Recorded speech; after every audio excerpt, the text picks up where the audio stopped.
Hello, my friends. I hope you'll be fine. Today, we're gonna keep talking about Brazilian sports. So please open your CLIL book on the page 65. CLIL book, page 65. After opening the book on the page 65, look at the picture. We have two pictures. What can you see in the first picture? What is it? Can you see the picture? Yes, it is in the Olympic Games. Okay? So they are the 2016 mascots, the 2016 Olympic Games mascots. Okay? And in the picture that we have below, we have the Brazilian people supporting for the Brazilian soccer team in the same period. Okay, so we're gonna talk about the Brazilian sports events. Okay, first we have a text that you have to read and think. And then we have communication activity that I'm going to explain for you, right? Let's go. Read and think. Brazil has many events and attractions related to sports.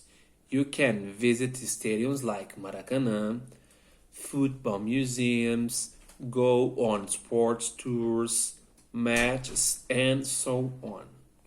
In 2016, Brazil hosted the Olympic Games in Rio de Janeiro. Brazil got gold medals in judo, beach volleyball, pole vault, boxing, sailing, football, and volleyball.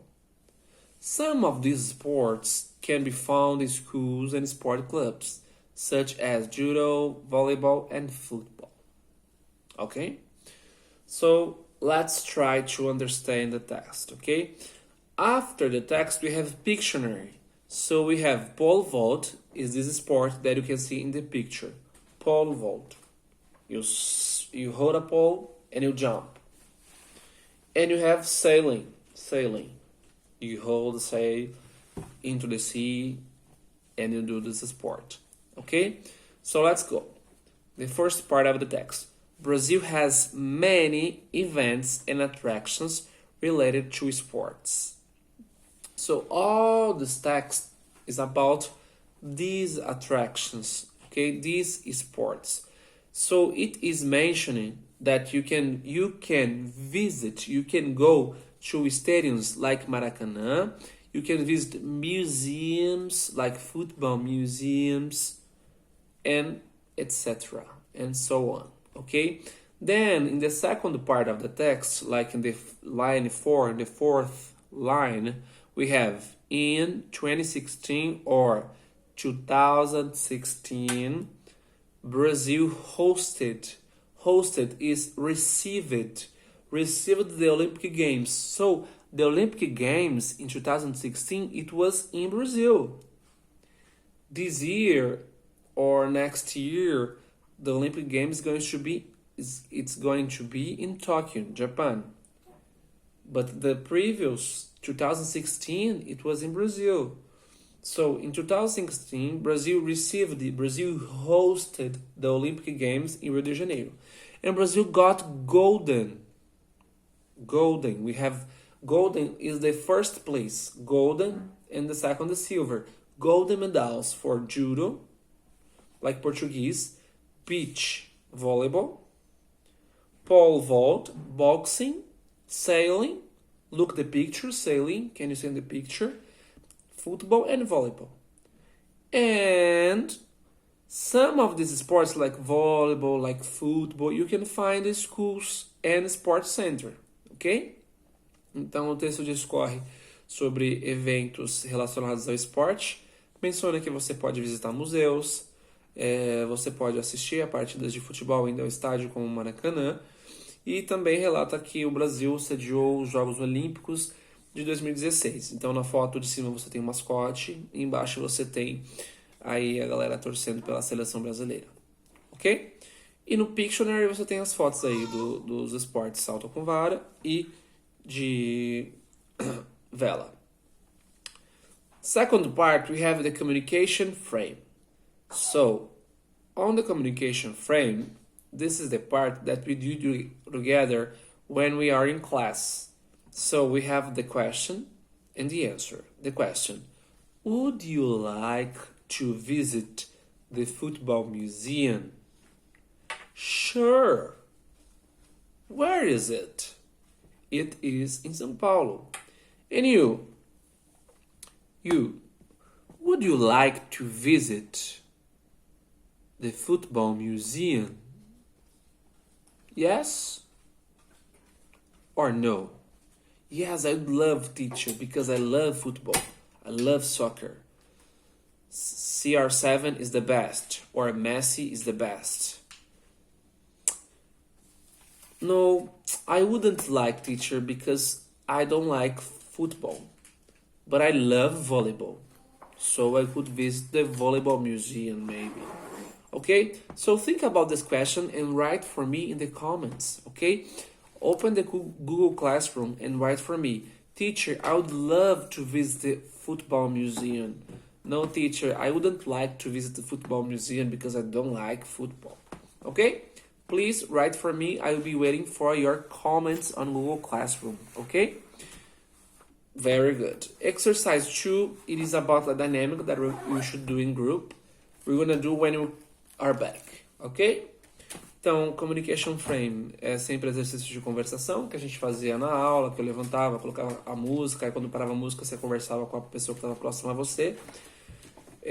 Mas nessa situação de quarentena a gente adapta essas atividades. Então, primeiro você responde oralmente quando eu passar no vídeo, mas além disso eu também quero que você responda para mim lá no Google Classroom, no espaço lá da nossa aula, se você gostaria ou não de visitar um museu de futebol e por quê, fala qual é o seu jogador favorito, etc.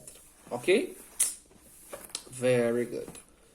For the second part of the class, I asked you to do a research and write in your notebook in English the name of the 20 most popular sports around the world. Okay?